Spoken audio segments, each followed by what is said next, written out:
So this is the final lecture on Islamic architecture and design. We'll combine interiors, furniture, and furnishings into a single lecture.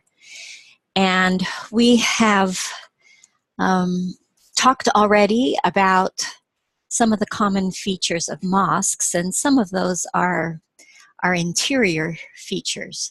The San, which is the courtyard outside, and the minaret is also an exterior feature, but a lot of the things here are common to the interiors of the mosques.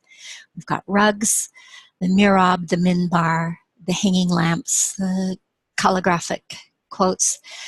The kuba, or the dome, certainly influences the sense of space that you feel within the mosque, and I think we understood that in the discussion, the smart history discussion of the Rustam Pasha Mosque, how its architectural layout really changed the way that the interior of that mosque felt. So I do want to look at interiors, sort of quickly comparing them to each other, because we do have a lot of different building forms, building structures, and they are chosen for a particular reason. Sometimes, like we talked about how in the Great Mosque of Damascus, it's more a basilica form, whereas the Dome of the Rock is clearly that's a form that works well, covering when you're trying to emphasize an object within the building. A centralized form is a good way to do that. But you can see how very different these interiors are from each other, as well as these. On the left you have the Great Mosque of Cordoba, and then the Blue Mosque, and you can see that they're very different in feeling. They're in different parts of the world. We have Spain versus Turkey, Istanbul on the right. The vertical space is very different, even though they both use arches. It's very different feelings of interior space and different ornamentation. We talked a little bit about the Topkapi Palace and saw some of the images from that, and we saw the Iznik tile, the beautiful tiles that were sort of unique to that region during this time period in the Ottoman Empire, and both of these rooms show that, those beautiful pieces. But from that, we're going to spend a little bit of time with smart history again. The Damascus room that's here has actually been recreated, or taken apart and brought to the Metropolitan Museum of Art. The original room would have been created in about the 1700s, and then it was brought to the Metropolitan Museum. When I think about all of the damage that is being done in the world, in this part of the world, in Syria, and I'm sort of grateful that places like this have been taken to safety, but I just shudder to think of how many of these really important ancient structures, how many of them have been substantially damaged or even destroyed. It's a sad consequence of war. But let's watch this video in the Metropolitan Museum.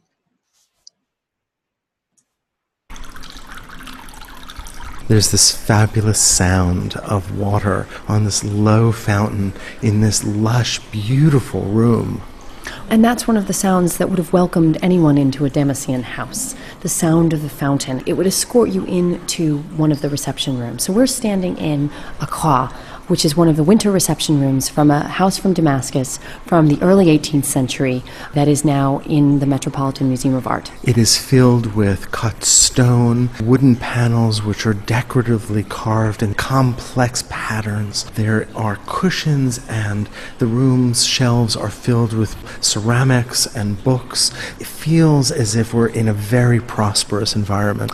We are in a very prosperous environment, actually. This was a house that probably belonged to somebody who was affluent. This is where a merchant or a local political figure would be meeting and greeting his guests. So I love this because so often when we think about history, when we think about religious spaces, historical spaces, but this is allowing us into the private life of a person in Damascus in the early 1700s.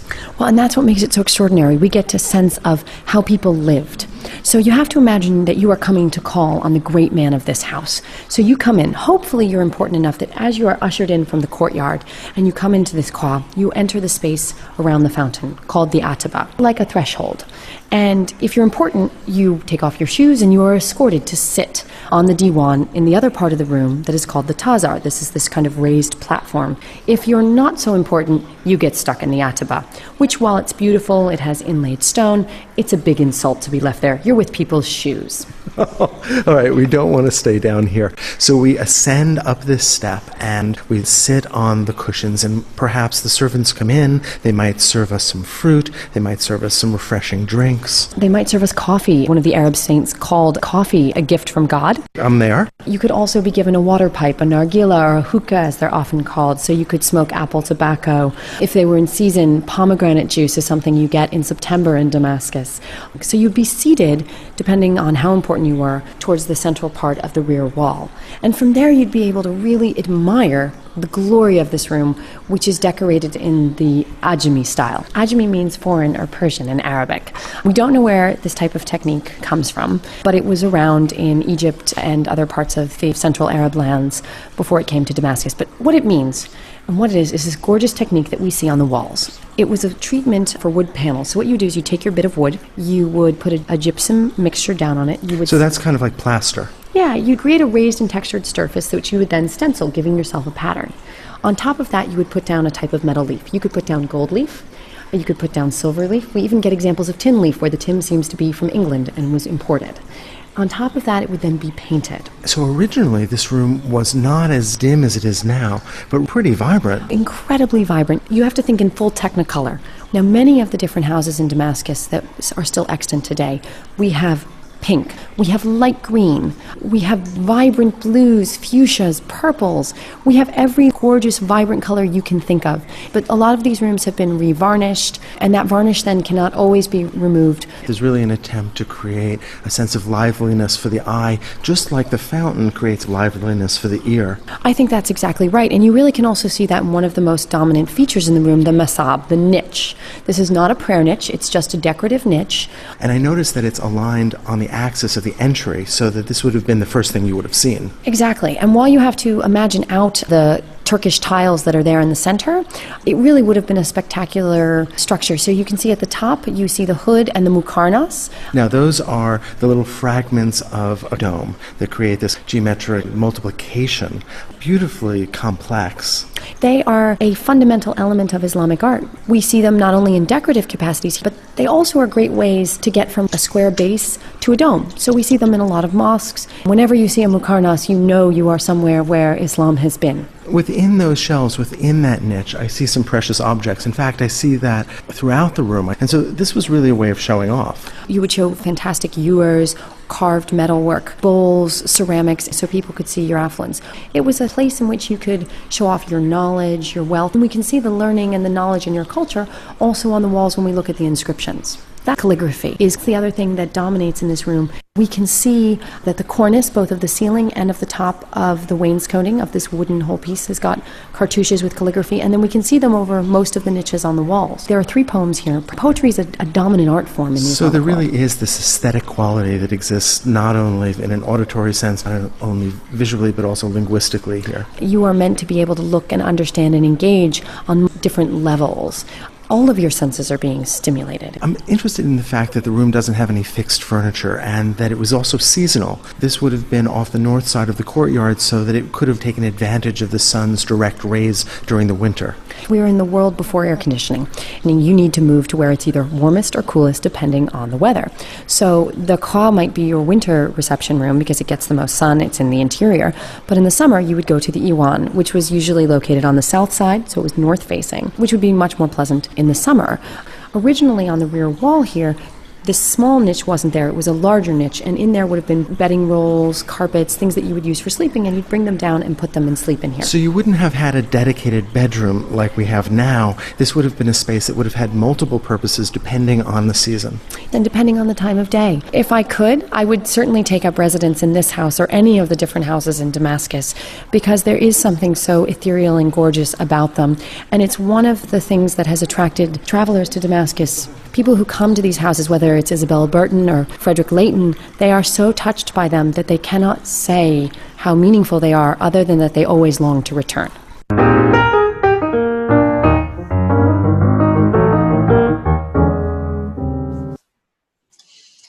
Okay, so it's interesting that they used this term meaningful.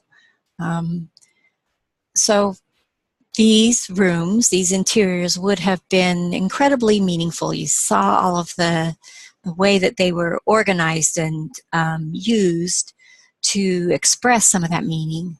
And that's an important thing to understand. We talked already about the fact that arches are common in Islamic design. We've seen a number of different kinds. This one is a multifoliate arch, meaning they have lots of leaves, foliate, lots of leaves, and all of these little pieces of them would have been a cusp, so multiple cusps, multifoliate arches. We also saw the horseshoe arches, particularly in Spain, here in the Alhambra, but we also saw it in the great Mosque of Cordoba. And then we've also seen the ogee arches, these arches that come to a point, have just a little bit of an S-curve on either side. You've also seen a lot of different types of ornamentation. We looked at the plaster and stone carvings that were at the Alhambra in Spain. That is known as yeseria. And this element is typically Spanish.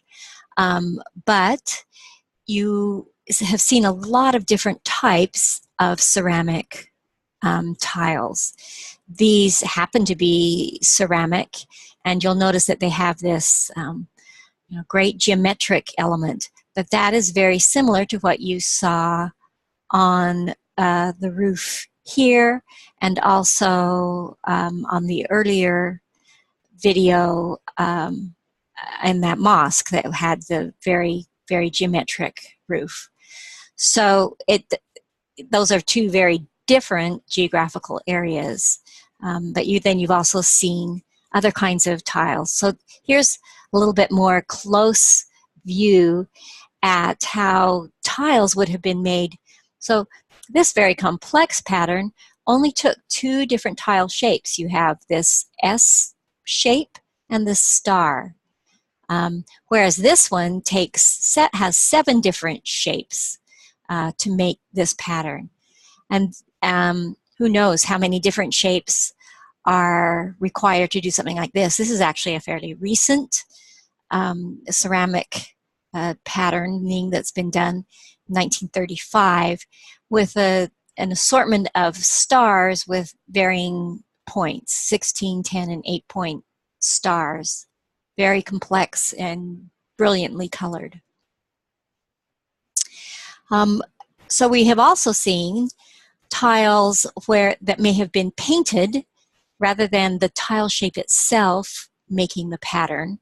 These are decoratively painted tiles that are laid into panels to create patterns. This one from the Royal Mosque of Isfahan in Iran, and this one you've seen in the Rustam Pasha Mosque in Istanbul. And here's another view of that interior, and you get those Really beautiful, brilliant.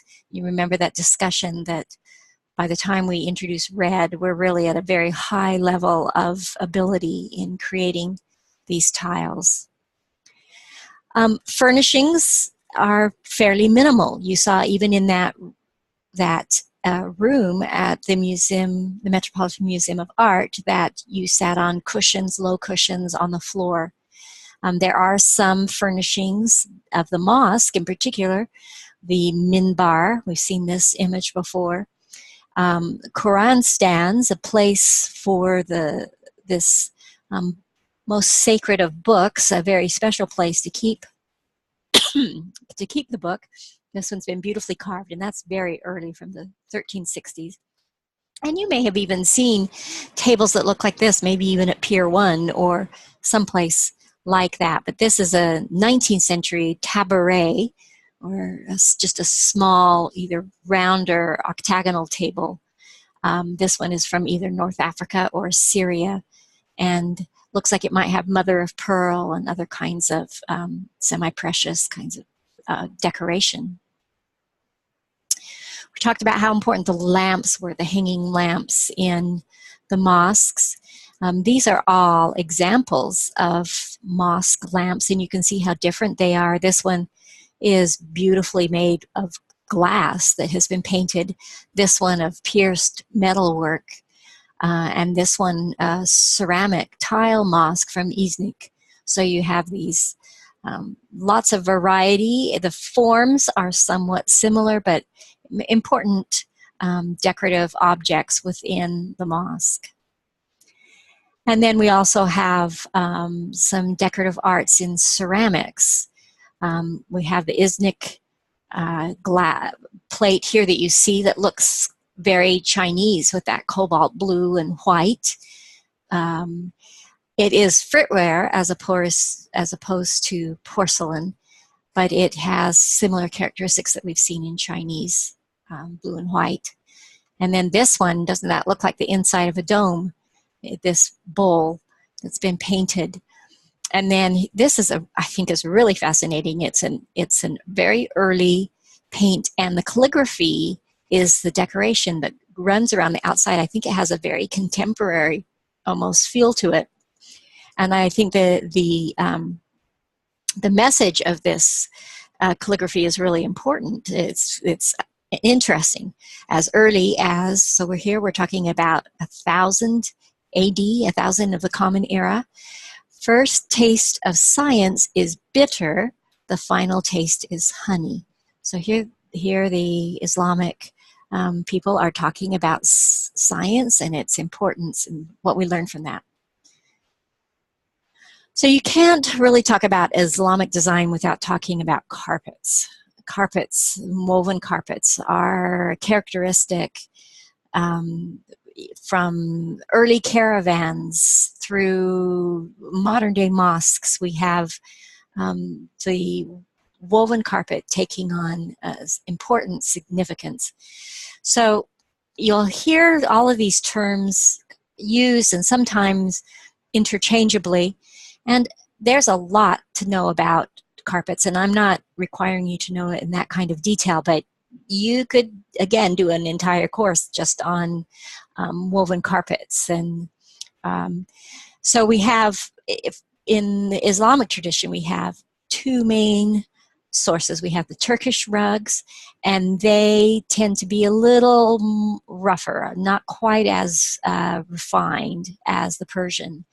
The Turkish rugs also typically are much more just geometric patterns without representation of living forms, even animals or of the things of that sort.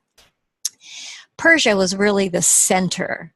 A Persian rug or a Persian carpet.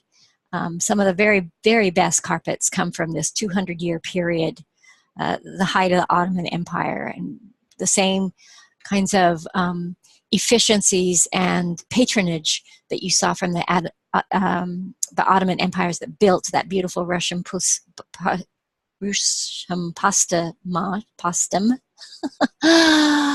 Oh, can't get that right. And those Iznik tiles. So you get both the rugs and the tiles being developed around the same time. Now, density, or how many knots per square inch, is what's really important to determining the quality, the durability of a rug. Some rugs have as few as 25 knots per square inch. So, make a little square inch with your fingers and see how small that is. So some might have had 25. So that would be 5 rows of 25 knots each within that inch. Some of them went all the way up to 100. So you can imagine 10 rows of 10 knots in that one little inch. And these were hand knotted and took a long time to do. So you could maybe tie 20 knots in a minute if you were really skilled. So by the time you're talking about a very nice rug, think about it taking 5 minutes to create 1 square inch. How many weeks must a rug have taken to be made?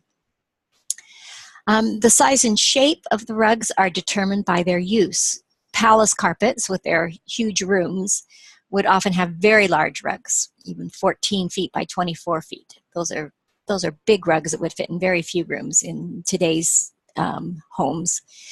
The more traditional kind of everyday carpets that would have been made would be about a 5 foot by 9 foot, which would fit in many rooms. And then you have runners. And a runner is a long, thin carpet that would be meant to go down a corridor or through a narrow place. And then, most importantly, you have the prayer rugs. And the prayer rugs were typically made of silk rather than wool. They're the finest rugs. They're smallish because they're only supposed to accommodate one person. And they usually have some sort of a pattern on it that faces in a single direction, and that pattern is faced a place towards Mecca. Most rugs from this area, most carpets, I'm sorry, I really should be calling them carpets. These are woven carpets as opposed to rugs. Most carpets from this area have some sort of a border and then a field.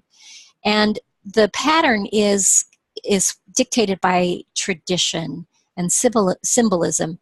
Of course, certain artists had greater ability to create something beautiful than others, but really it wasn't their personal taste necessarily. It was how to make the traditional designs look beautiful. So we'll just look at a few examples of these beautiful carpets. So the first one is a prayer rug, and late 16th century, so this would be late 1500s, made of silk. It does have some wool and cotton, and here you can see the characteristics of a mosque. I've got a hanging lamp in here and almost a mihrab-looking element in the center, and that's what I'm going to face towards Mecca as I pray. The carpet on the right is from Persia as opposed to Turkey, and it has more representation of animals and things, and this might have been symbolic of having a good hunt. It might be, of course, feeding yourselves back in this time period in the 1500s was one of the most important things that anybody did in the day. So you'll often have, you can see here the animals that are sort of battling each other, fighting each other, and that was a part of everyday life. On the left, we have what's known as a tree carpet from Iran, and it's called that because it has this tree motif coming through it. And then a lovely wool ushak Ottoman carpet. And here you have not so much representation of real life objects as you do patterns and forms. But still, you'll notice that all of these have, the pattern doesn't go all the way from edge to edge. You have a border with a central ground area. And then this last page has a wide variety of different carpets. This one from the 14th century, so we're talking about 1300s. There aren't even a lot of tapestries that exist from that early of a time period. So this is attributed to Turkey, a Turkish rug. Again, you have not nearly as much representation of life. Although this one is also from Turkey, and it does have animal figures, but we're at a later date. And then here we have a fragment of a Turkish rug, a Turkish carpet that is from the 14th century, and you can see its lovely geometric patterning. So that wraps up our discussion of Islamic architecture and design, and that is the first of the 3 lectures that comprise the module on the Middle Ages. So from here we go to the Romanesque and the Gothic.